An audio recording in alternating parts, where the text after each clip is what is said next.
Dear Papa Dudut, magandang tanghali sa inyo at sa mga avid listener ng Barangay Love Stories. Itago niyo na lamang po ako sa pangalang Analea. 35 years old at nakatira sa Quezon City. Nadiskubre ko ang programa ninyo noong sinuggest ito sa akin ng kaibigan at dati kong kaopisina na mahilig makinig ng mga love stories sa radyo. Sinabi rin niya na subukan kong sumulat sa inyong istasyon, Papa Dudut, para ibahagi ang kwento ng buhay ko. Gusto ko rin humingi ng payo sa mga kabarangay natin kung ano ang mabuti kong gawin sa sitwasyon ko. Magsisimula ang lahat taong 2023 nang makilala ko ang partner kong si Jimbo. Nagtatrabaho ako noon sa isang private company sa Quezon City bilang data analyst. Katrabaho ko si Jimbo at mas bata sa akin ng 6 na taon. Bali 27 years old siya noon samantalang 33 na ako. That time may 6 na buwan na akong hiwalay sa long-time boyfriend at live-in partner ko for 10 years dahil sa cheating issue niya. Wala kaming anak, bagay na pinanghihinayanganan ko. Lalo nang tumanda na ako. Gustong gusto ko nang magka-baby at tiwala naman ako na kahit na wala na ang dati kong partner sa buhay ko ay may tataguyod ko pa rin mag-isa ang aming anak.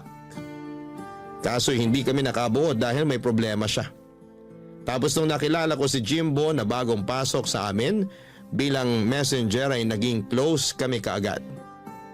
Kahit na mas mataas ang posisyon ko sa kanya sa trabaho at mas matanda ako ay hindi yun naging hadlang upang ma-develop ang feelings namin sa isa't isa. Fast forward. Naging kami at makalipas lang ng 2 linggo ay kapwa kami na sorpresa.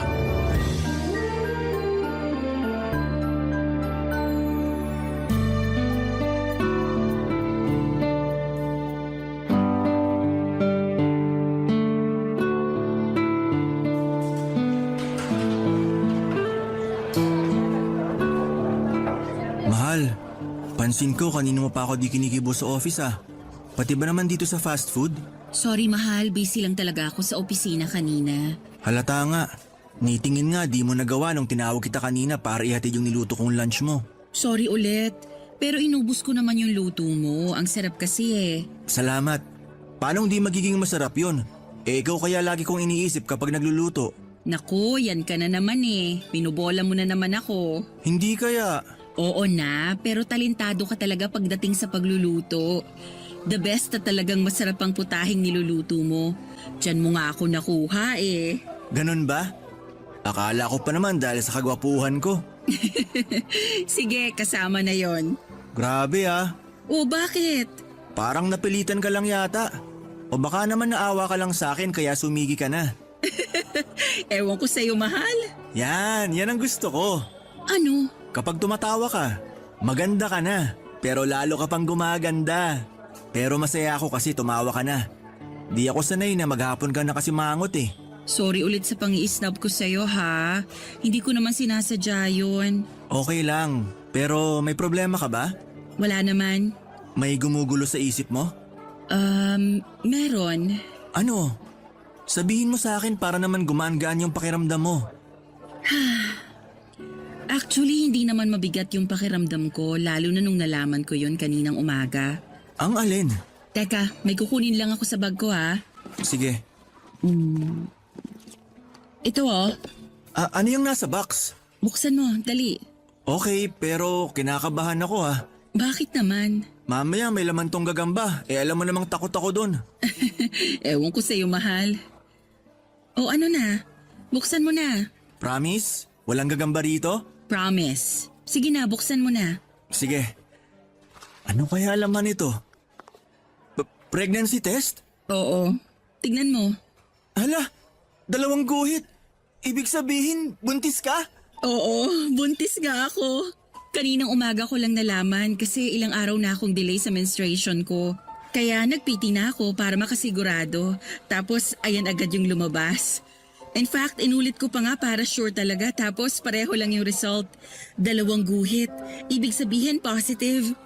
Magkaka-baby na tayo. Hindi ko alam yung sasabihin. Basta masaya ako at excited na maging tatay. Alam mo naman na matagal ko nang gustong magka-baby, di ba? Oo, nakwento mo nga tapos ayan na. Natupad na natin yung pangarap mo. Salamat, mahal, kasi ginawa mo akong ina. Binigyan mo ako ng anak. Ako rin naman eh. Ginawa mo akong tatay. Ngayon na magiging magulang na tayo, pinapangako ko na lalo ako magsisikap sa pagtatrabaho para mabigay ko sa inyo ng anak natin yung buhay na deserve nyo. Hindi mo naman kailangan gawin mag-isa yun, mahal. Kasama mo ko. Tayong dalawa ang magulang ng batang dinadala ko. Hindi lang ikaw. Kaya magsisikap din ako para maitaguyod natin yung baby natin. Salamat, mahal. Lalo ako na-inspired dahil sa magandang balita mo. Excited na akong sabihin kay nanay na magiging lola na siya. Siguradong matutuwa yon pero kinakabahan lang ako. Ha? Saan? Siyempre, hindi pa nga alam ng nanay mo na tayo na. Malalaman din niya at double celebration pa kasi magkakababy na tayo. Huwag kang kabahan. Mabait naman si nanay eh. Mahirap hindi kabahan, pero may tiwala naman ako sa'yo. Salamat sa pagtitiwala, mahal ko. Ano kayang magiging gender ng baby natin? Kahit na ano pa, basta healthy ang baby natin, ayos na ayos sa akin.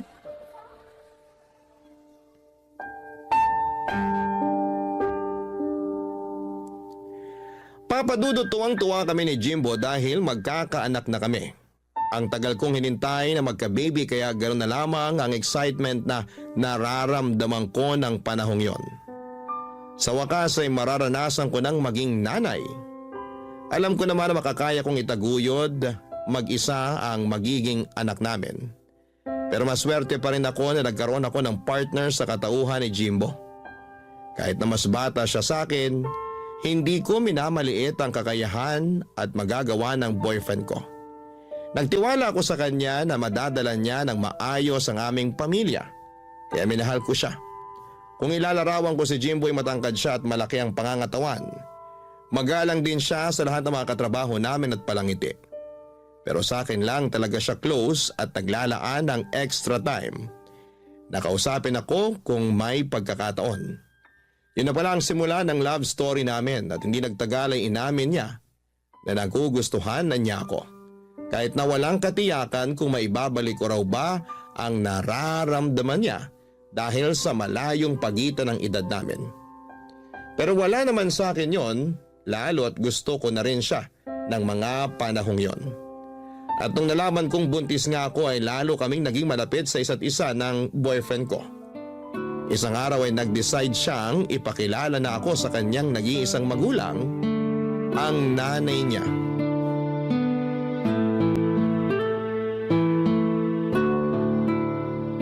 Ano? Akala ko, boss mo yung kasama mo, nak.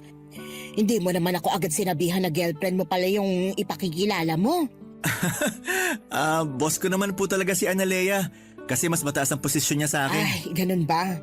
Hindi naman po kami pareho ng department ni Jimbo.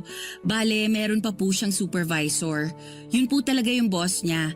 Pero kung titignan, magkatrabaho lang din kami. Pero matagal ka na ba dyan sa opisina niyo, Analea? Matagal na rin po. Nagsimula po ako doon nung 23 years old ako. Ilang taon ka na ba ngayon? 33 na po. Ay, mas matanda ka pala sa anak ko ng 6 na taon. Kung hindi mo natatanong, 27 anyos pa lang tong anak ko. Pero yung kuya niya, kaedad mo, nak. Okay po. Pero kahit na mas matanda po sa akin si Analea, mahal po namin ang isa't isa. Hindi ko naman kayo paghihiwalayin. Tsaka 6 na taon lang naman yan. Yung iba nga, 10 pataas yung pagitan ng mga edad, wala namang problema. Tsaka nasa tamang edad na kayo, lalo ka na anak. Salamat po, Nay. Sabi sa'yo, mabait na nanay ko eh. Oo nga. Grabe ka naman sa akin, Jimbo. Palagay mo sa akin katulad ng mga kontrabidang nanay na napapanood ko sa mga palabas sa TV. Hindi naman po. Tsaka alam ko po na mabait kayo kaya binida ko na po kayo kay Analea. Dapat lang kasi mabait naman talaga ako. Matanong ko lang kung gaano na ba kayo katagal simula nung maging kayo? Ang totoo, 2 linggo mahigit pa lang po. Pero may isa pa po kaming sasabihin sa inyo. Ha? Ano yun? Promise, wag po kayong mabibigla ah.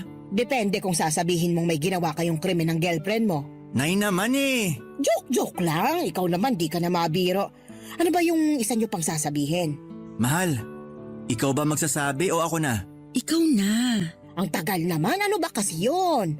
Magkakaanak na po kami. Ano ka mo? Ulitin mo nga, baka ako'y nabibingi lang. Sabi ko po, magkakaanak na kami ni Analea. Ay, Santissima, ang bilis naman yata. Masyado po kasing mainit sa kama si... Uy, huwag mo nang ikwento sa nanay mo. Tignan mo, nagulat na nga siya. Sorry, mahal. Sinong hindi magugulat kapapakilala mo pa lang sa akin yung girlfriend mo tapos sasabihin mong buntis na siya agad? Di ba sabi nyo nasa tamang edad na rin kami? Lalo na po ako? Sinabi ko nga, pero hindi ko pa rin mapigilang mag-alala. Para sa akin bata ka pa para maging tatay, nak. Hindi na po ako bata. 27 na po ako. Yung mga kababata ko nga, may anak na kahit 23 years old pa lang sila nun. Sa bagay, ama ka rin naman. Kaya wag na po kayo mag-alala. Kasi alam ko sa sarili ko na handa na akong maging tatay. Tama rin naman dahil wala ka nang magagawa lalo magkakababy na pala kayo. Pero congrats sa inyong dalawa. Hindi nyo naman sinabi agad na magiging lola na ako di sana nakapagpakulay na ako ng buhok. Ano pong kinalaman nun sa pagbubuntis ko? Pampaswerte lang. Kung di mo natatanong, mahilig maniwala si nanay sa kung ano-anong sabi-sabi. Hindi ba pwedeng magpaganda ako para pag nagpicture tayo mamaya at pinost ko sa Facebook ko maganda ang nanay mo? Siyempre, good news yung pagbubuntis ni Analea. Blessing yung baby nyo. Kaya dapat nakapag-ayos-ayos ako noon. Para naman pag nakita ng mga friend ko sa Facebook, pusuan nila. Hindi nyo naman po kilala yung friend nyo online. Kahit na. Huwag ka na nga ang kontrabida dyan. Pahipo nga ng tiyan mo, Analea. Baka swertehin ako sa badyong mamaya. Papadudot aminado akong nagulat nang magkakilala na kami ng nanay ng boyfriend ko. Mabait naman siya for my likings at ayos namang kausap. Pero hindi ako sanay sa pagiging maalaga at maalalahanin niya sa akin at sa magiging anak namin ng boyfriend ko. Lumaki kasi ako na walang kinamulatang nanay matapos nitong mamatay ng maaga. Wala na rin akong tatay dahil mas pinili nitong makisama sa ibang babae matapos akong iwan at ipagkatiwala sa lola ko. Hindi rin naman kami close ni lola pero thankful ako kasi inalagaan at pinaaral niya pa rin ako sa tulong ng iba ko pang tiyuhin at tiyahin na nasa abroad. Simula noong mamatay ang lola ko pagka-graduate ko ng college ay namuhay na lamang ako mag-isa. Doon ko nakilala ang ex-boyfriend ko hanggang sa magkahiwalay din kami matapos ang 10 taong pagsasama. Kaya hindi talaga ako sanay sa pagiging clingy ng nanay ni Jimbo. Pero hindi ko na lang pinahalata sa kanya ang pagkailang ko lalo na unang beses pa lang naming nagkita at nagkakilala noon. Ayoko rin naman na may masabi siya sa akin kaya pinakisamahan ko na lamang siya, Papa Dudut. Barangay Love Stories. Barangay Love Stories. Papadudot dahil first baby ko ang dinadala ko ay kabado at todo ingat ako sa aking pagbubuntis.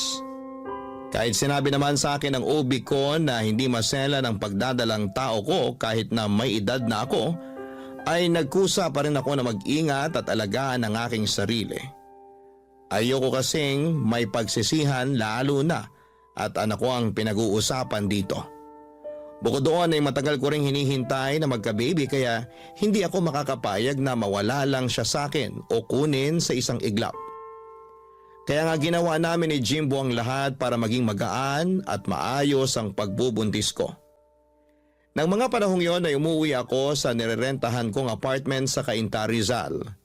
Madalas ay nagmomotor lamang ako dahil yun naman ang usong transportasyon para mabilis makapagbiyahe. Okay lang naman pero malayo kasi ang inuuwian ko sa trabaho kaya nakakapagod at nakakangalay sa likod.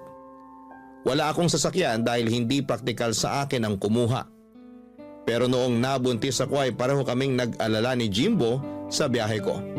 At doon na nga niya ako kinausap dahil meron siyang plano.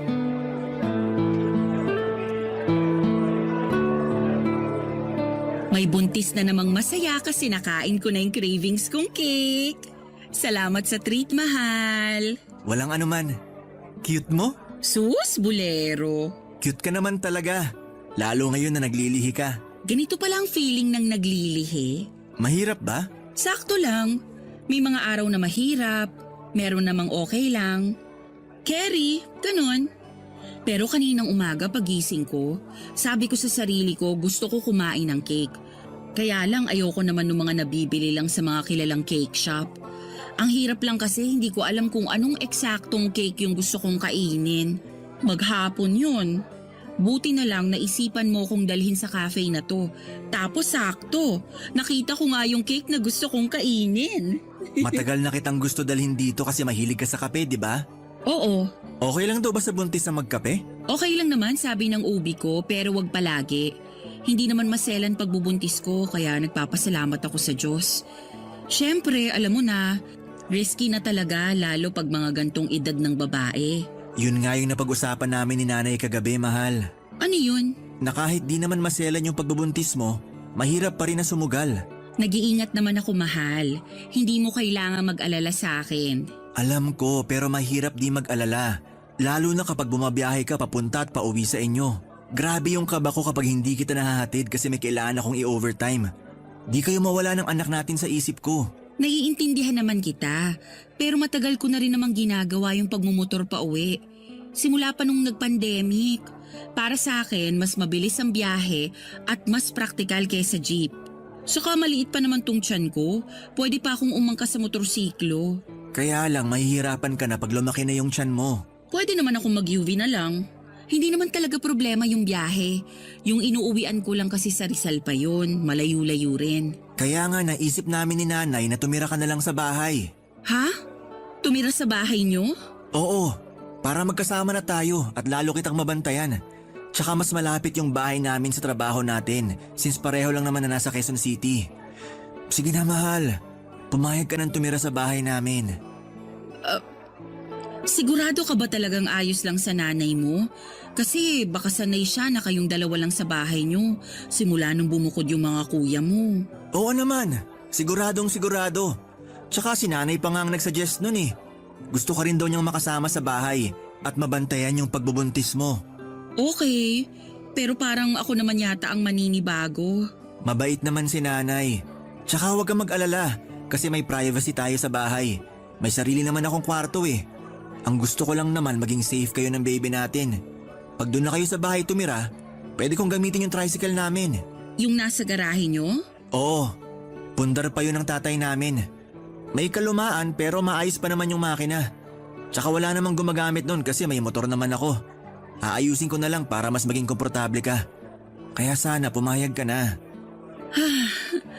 Kung lilipat kasi ako sa inyo, kailangan kong kausapin yung landlord ko.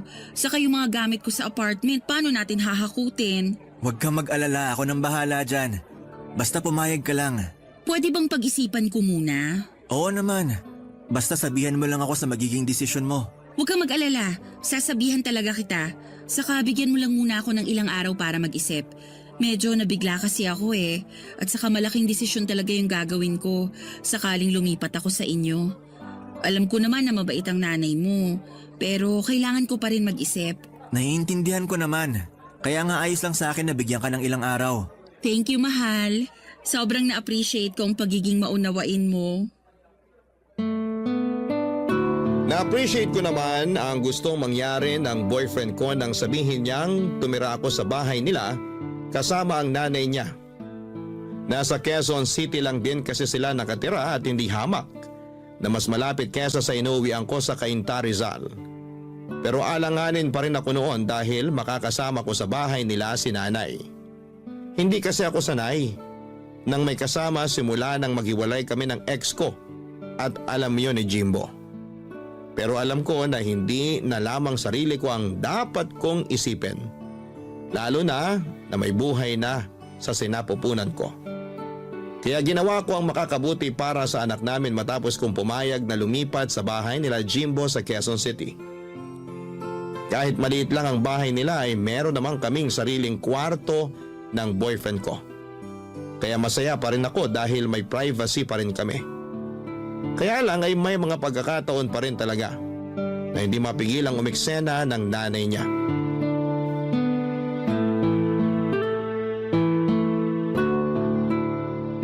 Grabe, Nay! Sarap talaga nitong paksiw na bangus nyo. Kaya nga yan ang niluto ko kasi alam kong paborito mo. Kain ka lang ng marami, baka mamayat ka na niyan eh. Ikaw din, Analea, dapat laging busog ang buntis. Damihan mong kain mo kasi naghahati na kayo ng baby mo. Opo, salamat po, Nay. Mahal, pasuyo naman ng malamig na tubig. Nauuhaw na kasi ako. Ay, o sige. Kunin ko lang sa ref. Ay, sandali. Huwag dun. Diyan ka na lang sa may water jug natin. Pero hindi po yun malamig. Kahit na, mas mainam na hindi malamig na tubig ang pinaiinom mo kay Analea, lalo na't buntis siya. Okay lang naman po yun, Nay. Saka nauuhaw na po ako. Gusto ko ng malamig na tubig. Anong okay ka dyan? Paano na lang pag gininaw yung baby sa tiyan mo? Sige nga. Ano po? Ganon yun. Siyempre, pag ininuman mo ng malamig na tubig o kinainan ng malamig na pagkain, giginawin talaga yung baby. Kawawa naman. Saan nyo naman po yan nabasa? Paniniwala yun ng matatanda. Kaya nga ako noon, nung pinagbubuntis ko kayo ng mga kuya mo hindi ako umiinom ng malamig na tubig. Hindi naman po totoo yun. Totoo yun. Marunong ka pa sa mga ninuno natin, ha? Okay lang, mahal. Yung water sa jug na lang yung kunin mong tubig. Sigurado ka? Oo, Sige, kuha na kita. salamat. Buti pa tong si Analea masunurin Hindi tulad mo, Jimbo. Palibasa, hindi ka naman nagbubuntis. Parang imposible naman po kasi yung sinabi nyo. Anong imposible doon? Kasi kung giginawin yung baby sa tiyan dahil sa pag-inom ng malamig na tubig, ibig sabihin mapapaso rin siya pag humigop ng mainit na sabaw yung nanay? Ha? Kita nyo na, nag-iimbento lang kayo ng pamahiin. Hindi kaya ako nag-iimbento. Mahal, hayaan mo na lang si nanay. Akin na yung tubig ko. Nanunuyo na yung lalamunan ko eh. Ay, eto na tubig mo. Sorry mahal. Salamat. Naku, sana naman kambal na babae yung maging baby niyo. Parang imposible naman po yung kambal kasi wala naman tayong lahi nun. Kaya nga bumili ako nitong kambal na saging para ibakain kay Analea Oh, nak, kainin mo to. Naku, ayoko po ng saging. Nasusuka po ako dyan eh. Nick, ngayon lang naman. Nakipag-agawan pa ako sa palengke para makuha yung may kambal na saging. Paniniwala kasi na kapag kinain niya ng buntis, magiging kambal ang anak niya. Ayan na naman po kayo. Naniniwala na naman kayo sa kasabihan. Totoo yun. Bakit yung kinakapatid mo, kambal yung naging anak kumain lang daw ng kambal na saging yung asawa? Yung kambal ng kinakapatid ko, fraternal, babae at lalaki. Ibig sabihin na mamana yon, lalo na sa lahi nila. Pero may kakilala ko, kambal na babae yung anak pagkatapos kumain ng kambal saging. Di ba, Analea? Ganun yun, di ba? Wala naman pong basihan na pwedeng magkaroon ng kambal na anak sa pagkain ng kambal na saging. Pero hindi ko naman sinasabing wala ng chance na magkaroon kami ng kambal ni Jimbo. Pero hindi yun dahil sa kambal na saging. May scientific explanation pa rin yun. Scientific explanation mo mukha mo. Basta, naniniwala ako na kagagawan yon ng kambal na saging. Huwag mo na nga akong kontrahin, Jimbo. Ayaw mo ba talagang kainin tong saging? Ayoko po talaga. Sige, ako na lang kakain ito. Hala, baka naman kayo magbuntis ng kambal, Nay. Paano mangyayari yun matagal nang patay ang tatay mo? Joke lang po.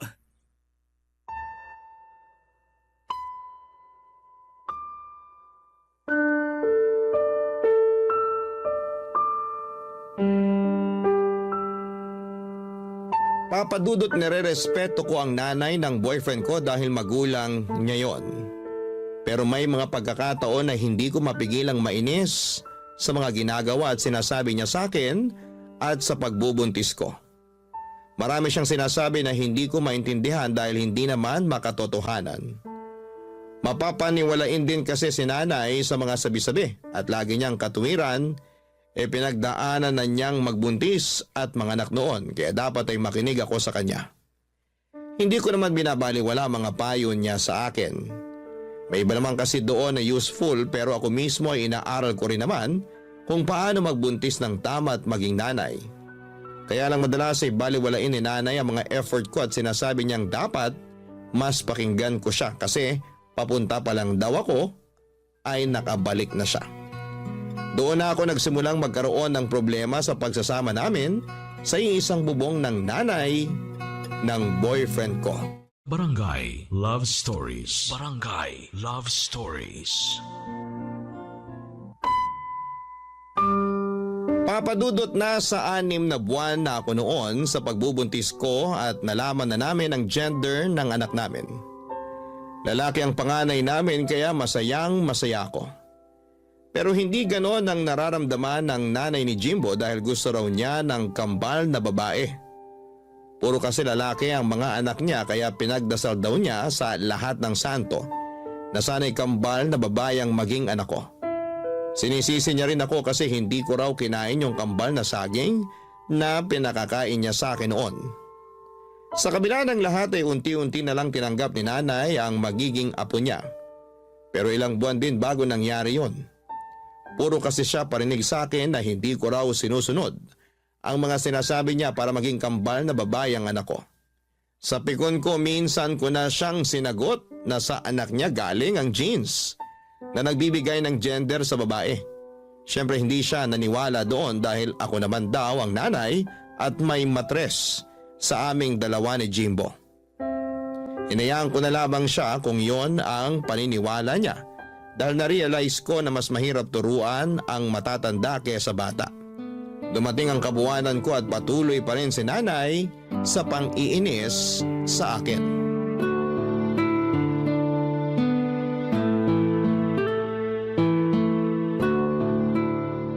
Ano yung tinitingnan mo sa cellphone mo? Yung anak po ng kaopisina namin. Nag-1 taon na kasi. Aber, tingin nga. Ang cute-cute po, di ba? Parang hindi naman masyadong cute. Nay naman, tignan niyo oh. May dimple pa sa magkabilang pisngi. Sana may dimple rin magiging anak namin ni Jimbo. Yung dimple cute pero yung bata hindi. Tingnan mo nga, ang laki-laki ng nguso tapos ang itim-itim ng balat. Kulot pa. Ano ba namang itsura yan? May lahi po kasi yung tatay, kaya namana doon yung kulay ng balat. Ay, kaya naman pala pangit. Nanay talaga. O bakit? Totoo naman yung sinabi ko eh. Akala kasi ng ibang nanay lahat ng baby cute pero hindi naman. Kinukumbinsi lang nilang sarili nila na cute yung mga anak nila kasi mga anak nila yun. Wala na silang mag-aagawa. Pero yung batang yan, hindi cute, pangit. Sobra naman po kayo. Wala naman pong ginagawa sa inyo yung bata. Wala naman siyang kailangan gawin sa akin eh. Tsaka, masama ba na magsabi ng totoo? Hindi po. Pero lumalabas na nilalait nyo na yung anak ng kaopisina ko. Lait na palang pagsasabi ng totoo ngayon. Ibang klaseng henerasyon. Matanong lang kita ha. Ano bang cute sa batang yan? At kulang na lang idikit mo na yung mga mata mo sa cellphone mo sa kakatitig sa kanya. Alam mo, may kasabihan ng mga matatanda na kapag panay ka ng tingin sa pangit, lalo na kapag buntis ka, pangit din yung magiging anak mo. Kaya nga ako noon, panay tingin sa picture ng mga gwapong artista nung kapanahunan namin para naman artistahin yung mga anak ko. Ay, wala naman pong basihan niyang sinasabi niyo. Yung itsura ng magiging anak namin ni Jimbo, galing sa aming dalawa. Pwedeng kamukha ko, pwedeng kamukha ni Jimbo, pwedeng hati kami. Saka kahit ano pa ang maging itsura ng anak namin, hindi namin siya tatawaging pangit. Diyan ka magaling sa pagsagot-sagot sa akin. Naligo lang ako, narinig ko na kayo nagtatalo ni Analea, Nay. Anong nagtatalo? Nag-uusap lang kami nitong kinakasama mo. Ano pong pinag-uusapan nyo? Pinagsasabihan ko lang naman siya na panay titig siya dyan sa picture ng anak ng kaopisina nyo. Ang pangit-pangit na bata. Oho, sobra naman kayo makapanlait. Walang pangit na bata. Ay, meron. Hindi ba kayo marunong tumingin? Marunong po.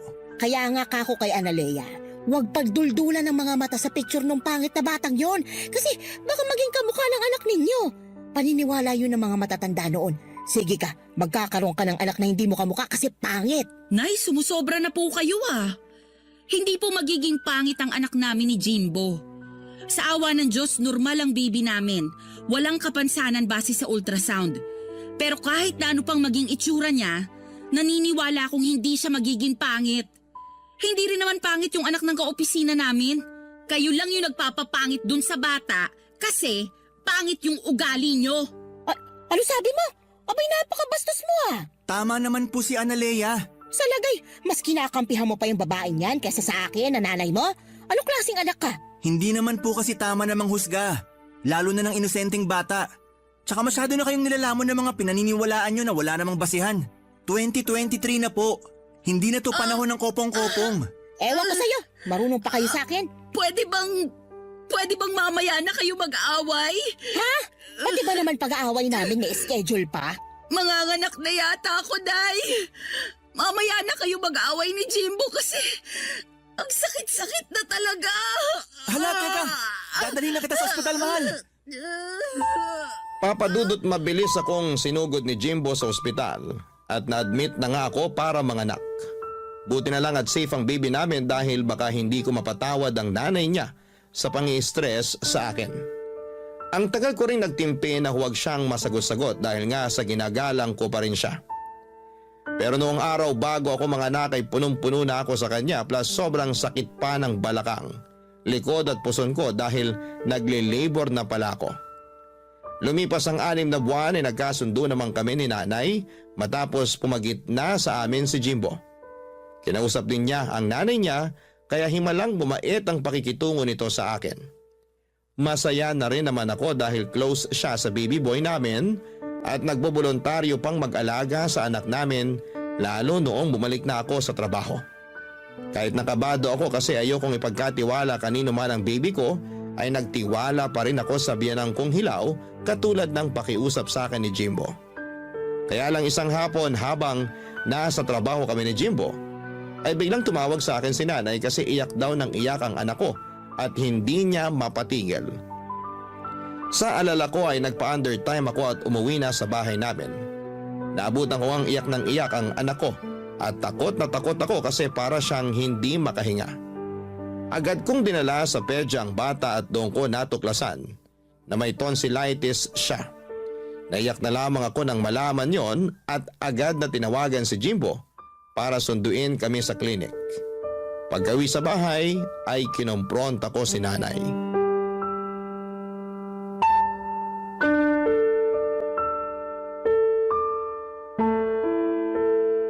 Oh, kumusta na raw yung apo ko? Ano nangyari sa kanya? Namamaga raw po yung tonsil ng anak namin. Ha? Grabe naman. Bakit daw nagkaganoon? Umamin nga po kayo sa akin. Ano pong pinakain niyo sa anak namin? Aha? Anong pinakain ko? Hindi naman po kasi mamamaga yung tonsil ng baby namin kung wala kayong pinakain o pinainom na bawal sa kanya. Kaya umamin na po kayo, please lang po. Kasi... Pinagalitan kami ng pedya ng anak namin at pinagsabihan na ingatan namin yung anak namin. Baby pa siya tapos may tonsillitis na, Nay. Kaya sabihin nyo, may pinakain o pinainom po ba kayo sa anak namin? Oo meron pero kaunti lang naman. Ano po yon? Pinainom ko ng soft drink tapos pinakain ko ng icing ng cake na bigay ng kapitbahay. Ano po? Bakit ka ba naninigaw? Nakakabingi ka ha? Bakit hindi ako sisigaw? Nakakagalit po yung ginawa nyo. 6 na buwan pa lang yung anak namin. Pero pinainom nyo na siya ng soft drink at pinakain ng icing ng cake?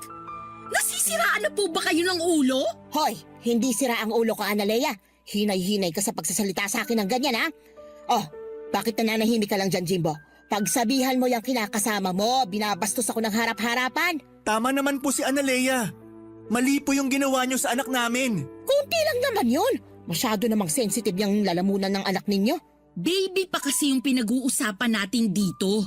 Saka bawal naman po talaga yung soft drink at icing ng cake sa 6 na buwan. Sos, hindi yan totoo. Yan yung sina Jimbo tsaka ay mga kuya niya noon. Nakatikim na ng kinanaw na kape ng mga baby pa lang sila.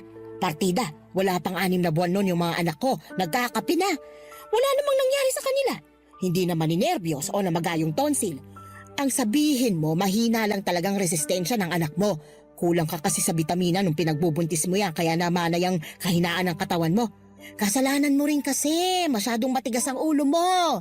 Hindi mo kinakain yung mga pinakakain ko sa'yo. Alam niyong naging maingat ako sa pagbubuntis ko. Kaya wag niyo akong sisisihin sa kasalanang hindi ko ginawa. Kayong may kasalanan kaya namaga ang tonsil ng anak ko. Kung ano-ano kasing pinainom at pinakain niyo sa kanya. Saka wala kayong karapatan na ikumpara ang baby ko sa mga bata noon. Swerte na lang na walang nangyaring masama sa anak niyo dahil sa ginawa niyo. Pero hindi ibig sabihin, may karapatan na kayong gawin din yun sa anak ko. Ay, kung makapagsalita ka, akala mo ibang tao sa akin yung anak mo ah. Baka nakakalimutan mong apo ko rin yan. Apo niyo lang yung anak ko pero ako pa rin ang nanay. Ano ba, Jimbo? Hahayaan mo lang ba na bastusin ako ng babaeng yan? Nanay mo ko, ipagtanggol mo ko. Sorry po talaga, pero maling-mali kayo rito. Buhay ng anak namin yung nilagay nyo sa alanganin. Ang OA nyo naman. Hindi naman nakakamatay yung pamamaga ng tonsil eh. Tsaka, gagaling din yung anak ninyo. Huwag kayong ma-stress. Hirap kasi sa inyo, masyado kayong nagmamarunong. Ay, sa inyo ako mas na-stress, Nay. Ay nako, sige ka, mabilis kang tatanda niyan. Tingnan mo na lang yung mga kulubot mo sa muka, lalong nagiging halata. Baka bukas makalawa, mapagkamalang ka ng nanay ng anak ko. Sige ka. Tumigil na po kayo! Oo na, titigil na. Ay, buti pa alis muna ako kasi hinahanap na ako ng mga kaibigan ko. Magmamadyong kami. Doon na lang ako para makapag-relax din ako. Lalo nakaka-stress dito sa bahay ng dahil sa inyo. Che!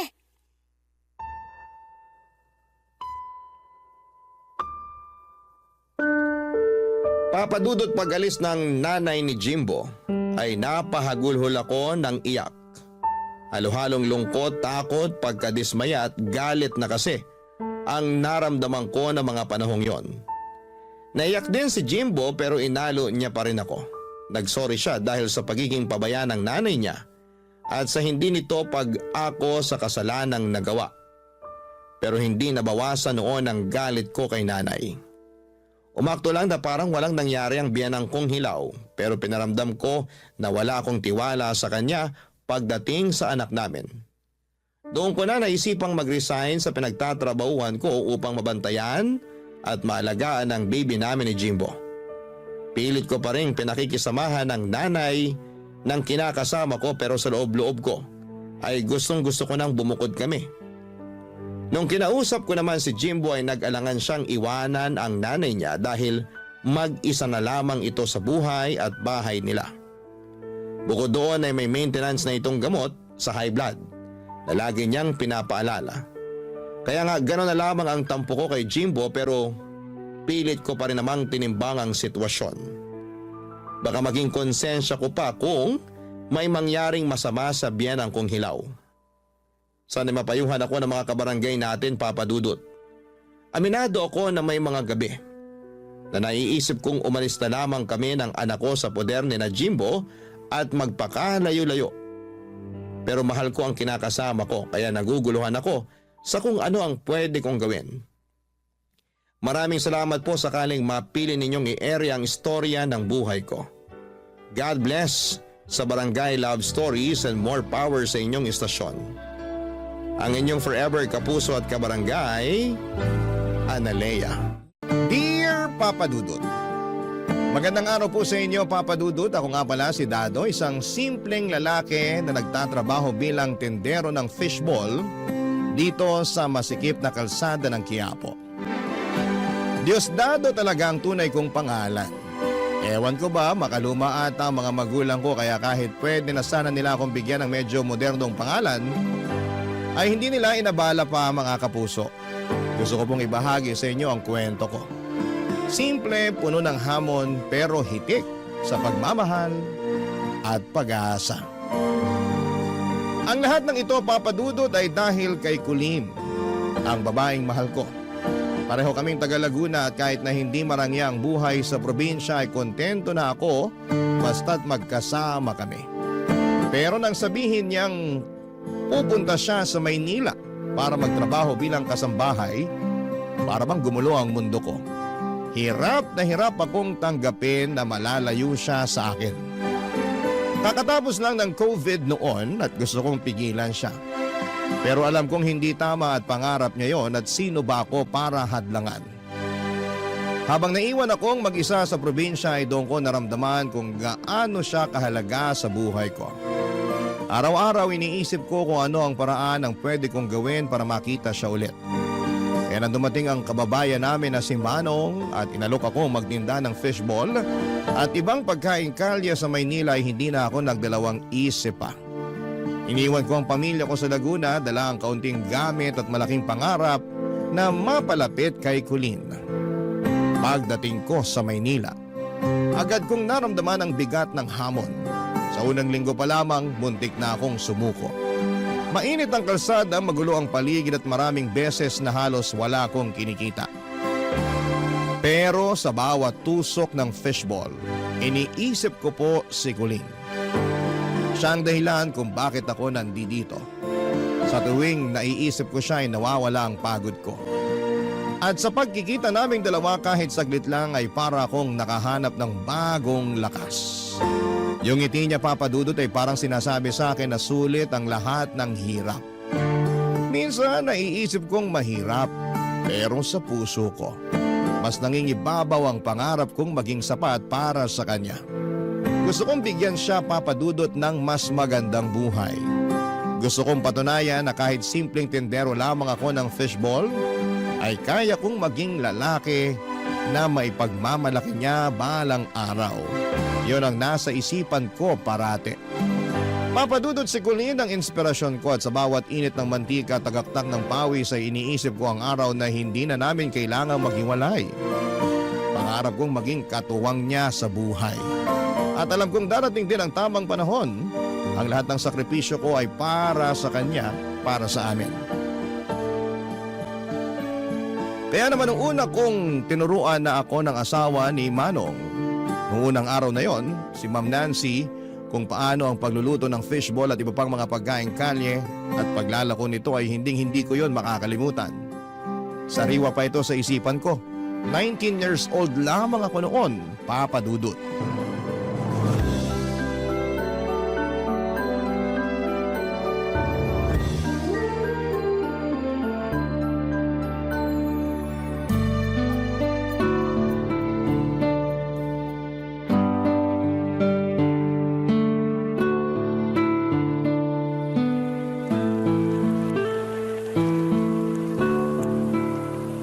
Yan, pwede mo nang ilagay ang fishball. Dahan-dahan lang, Dado, baka matalsikan ka ng mantika. Ganito po ba, ma'am? Tama na po ba ang pagkakasalang? Oo, ganyan nga. Madali lang naman, hindi ba? Opo, madali lang naman po pala. Pero tandaan mo, madali lang yan dito kasi wala ka pa sa ilalim ng init ng araw, Dado. Kailangan mong sanayin ang katawan mo at syempre, ingatan mo rin. Bawal magkasakit. Opo, ma'am. Sisikapin ko po na hindi magkasakit. Tsaka mukhang kakayanin ko naman po yung trabaho ko. Kaya mo nga, pero hindi lang sa init ng araw ka dapat handa. Dapat matutunan mo rin na mag-ingat sa pera. Mahirap ang buhay sa Maynila, Dado. Kailangan matalas ang pakiramdam mo sa mga tao. Maraming mandaraya, maraming gagawa ng paraan para maisahan ka. Opo, ma'am. Nasabi din po sa akin ni Manong yan.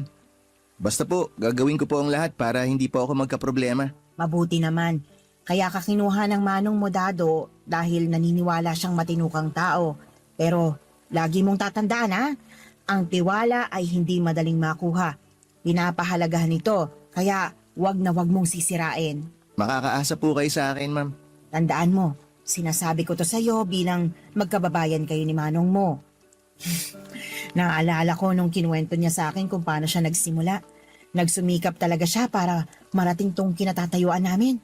Dati isang kariton lang ang meron siya hanggang sa dumami. Ang galing nga po niya, ma'am eh. Bilib po ako sa kanya kaya gusto kong gayahin yung determinasyon niya. Alam mo, Dado, naniniwala ako sa kakayahan mo. Wag na wag mo talagang sirain ang tiwala namin, lalo na pagdating sa pera. Dapat tama ang ireremit mong kita. Oo naman po, ma'am. Mapagkakatiwalaan niyo po ako pagdating dyan. Gusto ko po kasi na kumita ako sa matinong paraan. Kasi kapag nagkaroon na ako ng pamilya, gusto ko po na galing sa malinis na paraan yung ipapakain ko sa mag-iina ko. Tama yan. At sana hindi ka matulad sa ibang tindero namin ng fishball. Iniisahan kami. Pangit po talaga yung ganong ugali ng tao. Kapag yung tao po nang iisa sa trabaho, hindi niya alam na hindi aasenso yung ganong gawain. Basta, malaki ang tiwala namin sa'yo. Salamat po sa tiwalang ibinibigay niyo, ma'am. Gusto ko po magtrabaho ng marangal.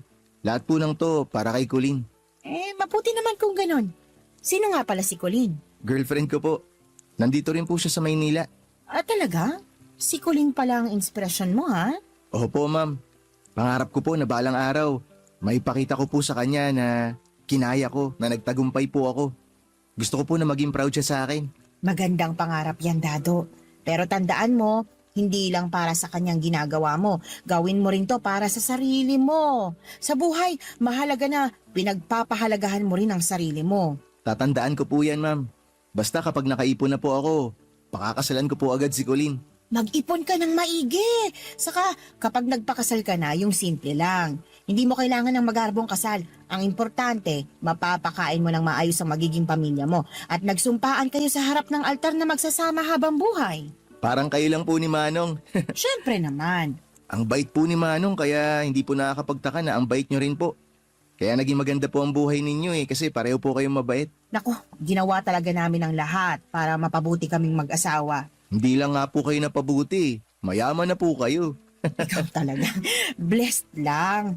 Naging matyaga lang talaga ang asawa ko kaya heto, may napala naman. Gusto ko lang po talagang gayahin si Manong para magkaroon po ako ng magandang future. Basta magsumikap ka. Opo, ma'am. Masaya akong makilala at maturuan ka kung paano lutuin ang fishball dado. Salamat po. Naisa lang ka kaagad sa trabaho. Okay lang naman po yun, ma'am. Wala pong kaso sa akin. Kailangan ko rin po kasi agad na magtrabaho para magkapera. Galingan mo sa pagtitinda. Huwag po kayong mag-alala dyan, ma'am. Gagalingan ko po talaga. Kaya nga raw po ako dinala ni Manong dito kasi nakitaan niya ako ng potensyal. Maniwala po kayo sa akin, ma'am. Hindi ko po kayo ipapahiya. Ay mabuti naman. Basta lagi mong tandaan ang pinapaalala ko sa'yo, ha? Kailangan mong pagmatyaga ng paligid mo. Lalo na sa pera at baka manakawan ka. Pati ang mga hindi nagbabayad. Talasan mo parati ang mga mata mo. Opo, ma'am. Salamat po sa tip. Gagawin ko po yan. Basta wag kang maging sanhi ng problema, ha? Nako, hindi po. Mahirap na at baka matulad ka sa ibang tindero namin. Hindi ko nga alam kung nagsasabi ba sila ng totoo o sadyang mandurugas lang talaga. Kaya ikaw, dapat maging honest ka. Allergic pa naman ako sa mga kawatan. Ma'am, pinapangako ko po sa inyo. Hindi po ako magkakaganyan. Hindi po ako magiging kawatan. Panghahawakan ko yung sinasabi mo, Dado, ha? May tauhan kasi kami dati na sobrang hindi mapagkakatiwalaan. Actually, marami-rami na rin sila. Talaga po? Marami sila? Oo, sila na nga ang binigyan ng pangkabuhayan. Tinraidor pa kami. Basta ako at si Manong mo ay malaki ang tiwala sa'yo, ha? Huwag na huwag mong sisirain yon. Magtulungan tayo para mabawi rin ang lugi namin ng pandemic. Opo, ma'am. Makakaasa po kayo. Maayos naman ang kita ko bilang taga-tinda ng fishball ni Manong Papadudut. Sapat na para maitawid ko ang pang-araw-araw kong panggastos. May natitira pa para makapag-ipon. Utang na loob ko kay Manong lahat ng natutunan ko sa trabahong ito. Hindi lang siya amo para sa akin kundi parang mentor na rin. Siya ang nagturo kung paano timplahin ang suka, mag-alaga ng suki at kung paano magpatakbo ng maayos na negosyo. Pero nang bigla siyang mawala ay parang gumuho ang mundo ko. 5 buwan pa lamang ako nagtatrabaho sa kanya, paano na yung fishbowlan? Paano na kaming mga umaasa sa kanya? Klarong-klaro pa sa akin ang huling araw na magkasama kami. Masigla pa niyang ikinuwento kung paano mapapalago ang negosyo.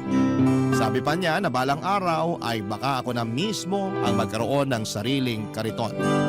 Pangahawakan ko ang mga salitang yon, Papadudot, pero kinabukasan ay parang binuhusan ako ng malamig na tubig. Nalaman ko kay Nancy na si Manong ay wala na. Sabi niya na pumanaw na si Manong kagabi para akong binagsakan ng mundo. Wala na ang haligi ng negosyo namin.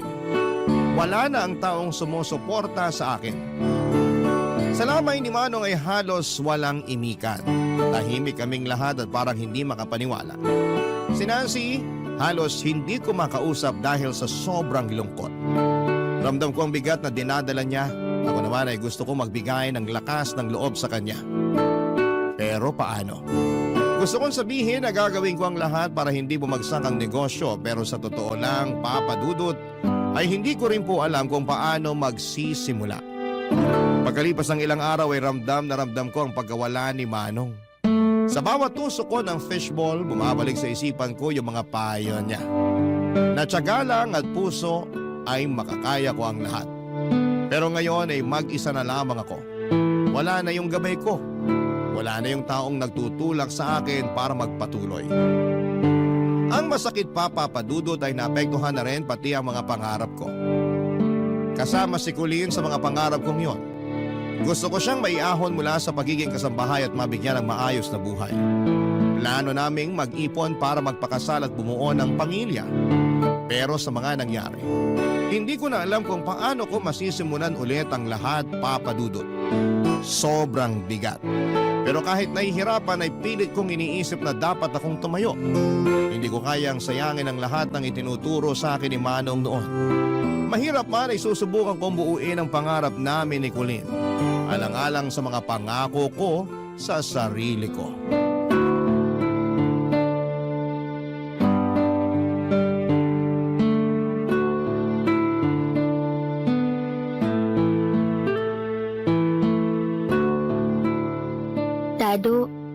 Nag-aalala lang ako sa'yo. Paano na yung trabaho mo? Yun na nga eh. Hindi ko pa talaga alam, Kulin. Parang hindi na natututukan ni Ma'am Nancy yung negosyo eh. Naiintindihan ko naman. Nagluluksa pa rin kasi siya eh. Tapos, sinasamantala naman yun ng ibang mga tindero niya. Hindi nagre-remit ng kita. Paano niya mapapaikot yung puhunan, di ba? Kawawa naman siya. Mas lalo siyang magiging kawawa kung aalis ka. Parang ikaw lang ang natirang matino na tauhan niya dun. Alam mo, tama ka. Nakakalungkot man pero parang ako na nga lang talaga yung natitirang matino. Ay, sobrang nalulungkot talaga ako sa pagkawala ni Manong. Ang bait niya kasi sa akin eh. Biruin mo dahil sa kanya nakarating ako dito sa Manila.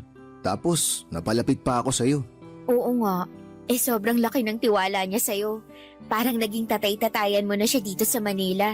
Ramdam ko yung suporta niya sa akin. Tsaka yung malasakit niya na gusto niyang mapabuti yung buhay ko dito.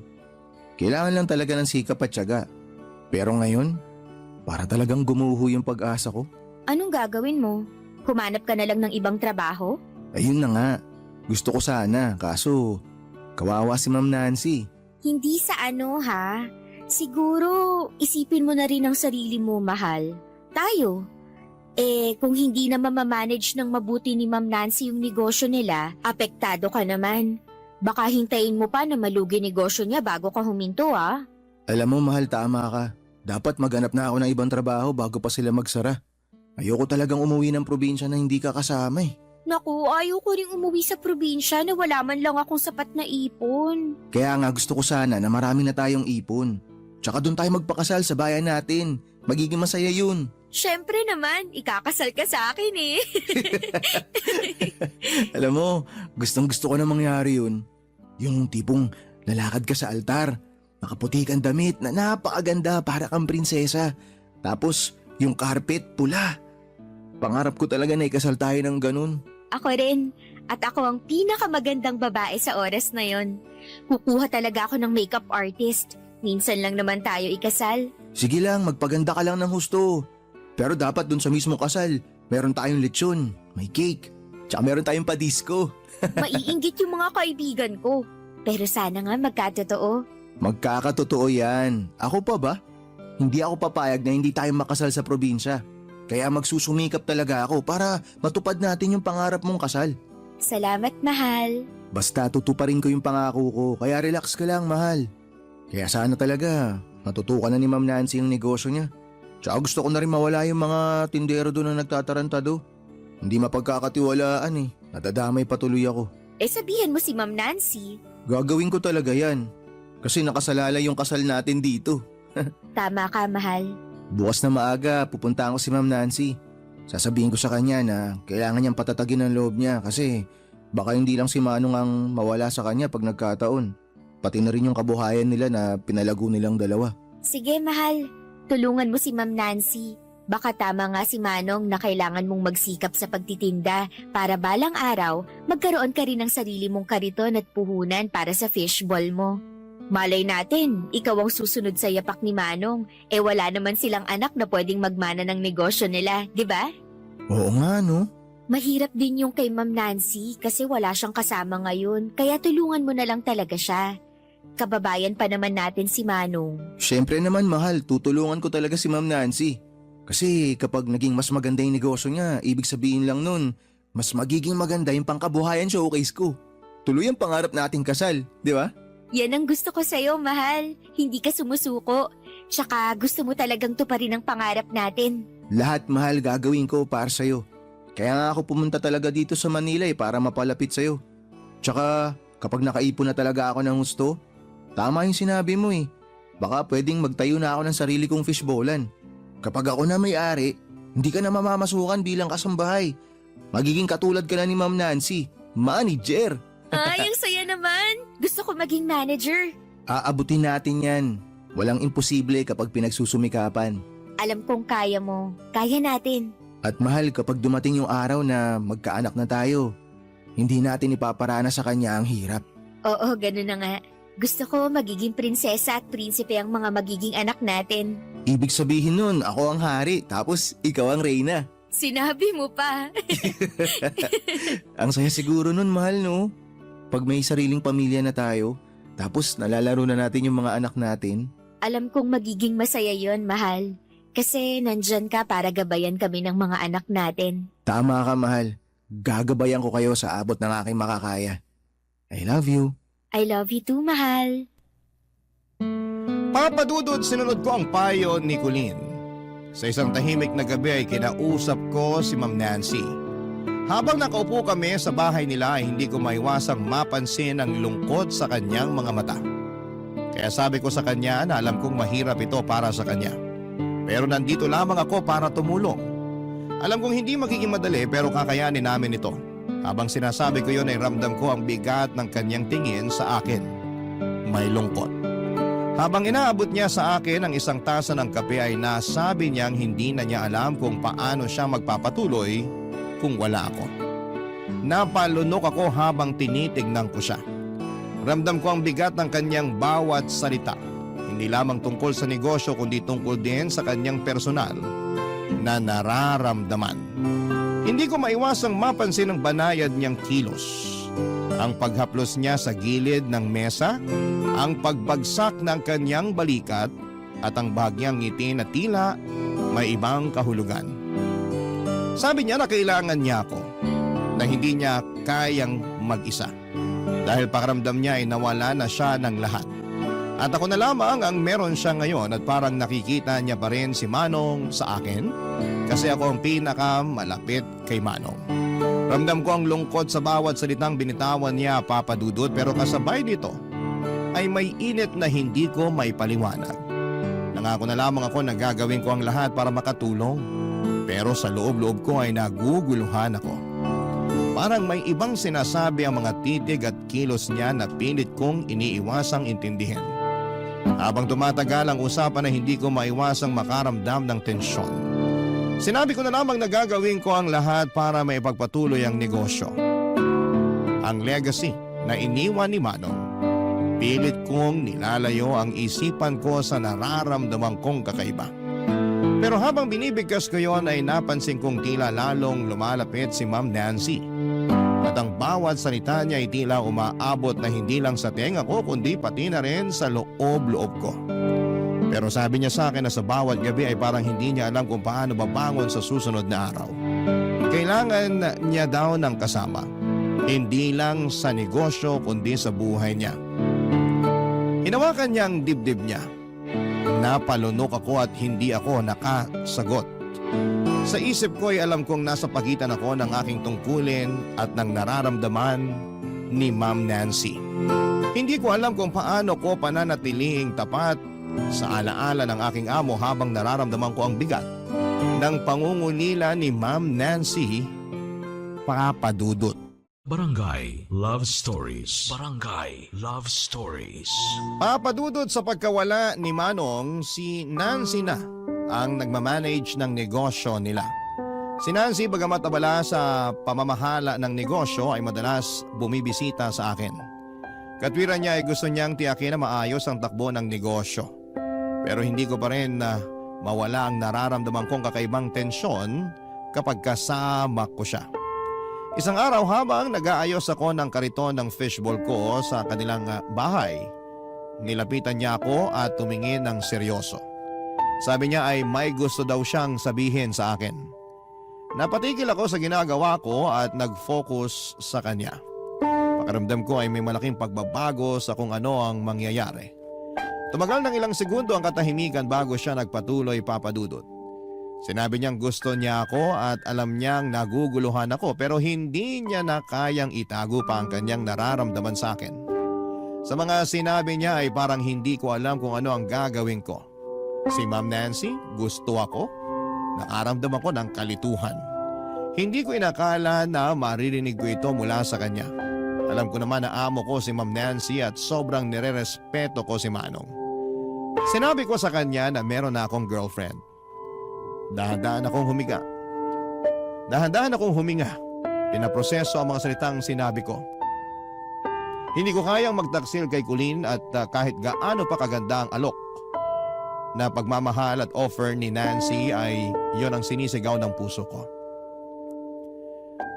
Hindi ko pwedeng pagtaksilan si Colleen, ang babaeng gusto kong pakasalan sa altar at tuparin ang mga pangarap naming dalawa na magkasama at magkaroon ng mga anak, Papa Dudut.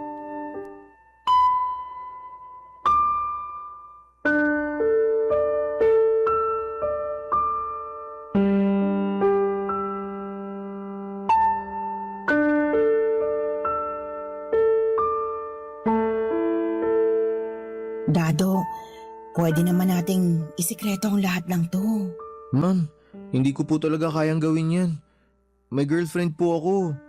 Ayoko masira yung relasyon namin ni Colleen.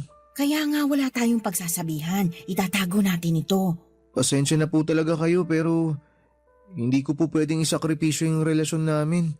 Tsaka hindi ko po kayang gawin kay Manong yung ganito. Wala na nga si Manong. Siguro dahil alam niyang mamamatay siya. Kaya kanya dinala sa buhay namin. Ma'am, hindi naman po ako gamit para kung kailan nyo gustuhin pwede nyo makuha. Alam mo, Dado, gusto ko lang na malaman mo na kung tatanggi ka, mawawalan ka ng trabaho. Ha? Ano ho? Seryoso ako. Kung gusto mo pang magtrabaho sa akin, tanggapin mo ang alok ko. I'm sorry kung nagiging harsh ako sa'yo pero wala akong magagawa. Kailangan ko tong gawin dahil gusto kita. Gusto kitang mayakap kapag nalulungkot ako dito sa bahay. Alam mo naman, nag-iisa na lang ako sa buhay. Alam kong nawala na si Manong at nag-iisa na lang po kayo sa buhay pero hindi po talaga pwede. Dado, hindi ko kayang tanggihan mo ako. Ma'am, marami naman pong iba dyan. Dado, hindi porkit nawalan ako ng asawa kung sinong lalaki lang ang gusto kong makarelasyon. Iba ka. Espesyal ka sa puso ko kaya kahit parang baliw ako sa harapan mo, nagpapakababa ako dahil mahal na kita. Sabik na ako sa'yo. Pasensya na po talaga kayo pero hindi ko kayang suklian yung pagmamahal na sinasabi nyo. Nandito lang po ako para magtrabaho. Para alagaan yung negosyong iniwan ni Manong. Wala akong pakialam kung hindi mo ako mahal basta't mayakap lang kita kung kailan ko gustuhin. Ma'am, ganyan na po ba kayo kadesperada para gawin yan? Hindi ganyan yung Ma'am Nancy na kilala ko. Wala akong pake. Tuwing nakikita kita, iba talaga ang pakiramdam ko eh. Gusto kong hawakan ang bisig mo, yakapin ka, hagkan ka. Hindi ko na kayang pigilan tong nararamdaman kong pagkasabik sa'yo. Ma'am, hindi ko po talaga kaya. Huwag niyo na po akong pilitin. Pasensya na po talaga. Talaga bang ganyan katigas ang puso mo para sa akin? Siguro dahil matanda na ako. Gusto mo yung batang katulad mo? Sige, magsama kayo ng Colleen na yon. Pero wala ka nang babalikan pang trabaho. Ma'am naman, huwag niyo na akong pagbantaan ng ganyan. Alam niyo naman na hindi ako nakapagtapos ng high school eh. Hindi ganun kadali maghanap ng trabaho ngayon. Tsaka marami na po akong suki na bumibili sa akin. Isa pa, may utang pa akong binabayaran. Kaya nga gusto kong magkaroon tayo ng relasyon para makapagpatuloy ka sa pagtitinda. Kung hindi mo kaya, makakaalis ka na. Ma'am, ang hirap naman ng lagay ko. Paano po kung malaman to ng ibang tao? Paano kung mabuntis kayo? Hindi ko kayang iwan si Colleen. Siya yung dahilan kung bakit ako nandito sa Maynila. Siya yung dahilan kung bakit ako nagtatrabaho sa inyo. May plano na nga po kaming ikasal tsaka bumuo ng sarili naming pamilya eh. Dado, walang makakaalam. Tsaka, hindi naman ako mabubuntis eh. Hindi ba't wala kaming anak ni Manong? Sigurado kung hindi ako mabubuntis. Hindi natin po problemahin yan. Tingnan mo ako sa mata. Hindi ba ako maganda? Hindi ba ako kaakit-akit para sa'yo? Ma'am, ayoko po talaga. Natatakot po ako. Hindi ko po kaya. Sinabi ko na nga sa'yo na hindi ako mabubuntis. Kaya wala kang dapat ikatakot. Dado, makinig ka. Ngayong wala na si Manong, ikaw na ang bagong may-ari ng puso at katawan ko. Angkinin mo na ako. Ano bang gusto mong gawin ko? Maghubad sa harapan mo? O huhubaran kita? Ma'am, teka sandali. Huwag po kayo magubad sa harap ko. Baka may makakita sa atin eh. Dado, pwede ba? Walang makakakita. Sarado ang bahay. Yung mga butiki-sa-kisame lang ang makakakita sa atin. Dado, paligayahin mo naman ako. Ilang buwan na akong nangungulila. Walang kasama sa kama. Malamig ang bawat gabi ko. Painitin mo naman ang katawan ko. Ma'am. Halika, lapitan mo ko. Halikan mo ko. Pero ma'am.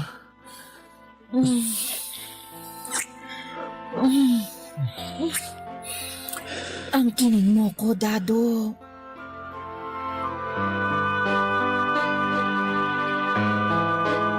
Papadudot, nagkamali ako. Hindi ko akalain na darating ako sa puntong yon at sa araw-araw kong pagtitinda ng fishball, dala ko ang pangarap ko para sa amin ni Colleen.